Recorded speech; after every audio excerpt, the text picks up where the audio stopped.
Article 38. Comportement à l'égard des véhicules prioritaires faisant usage de l'avertisseur sonore spécial.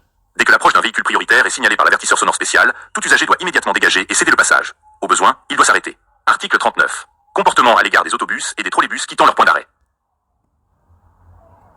Dans les agglomérations, tout conducteur qui suit la même direction qu'un autobus ou un trolleybus doit permettre au conducteur de cet autobus ou de ce trolleybus de quitter son point d'arrêt lorsqu'il a indiqué, au moyen des feux indicateurs de direction, son intention de remettre son véhicule en mouvement. À cette fin, il doit ralentir et, au besoin, s'arrêter.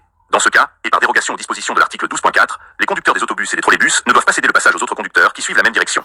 Article 39. Comportement à l'égard des véhicules affectés au transport scolaire. 39 bis 1.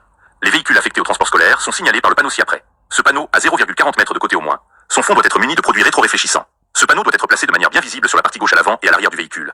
Il doit être enlevé ou masqué lorsque le véhicule n'est pas affecté au transport scolaire. 39 bis 2.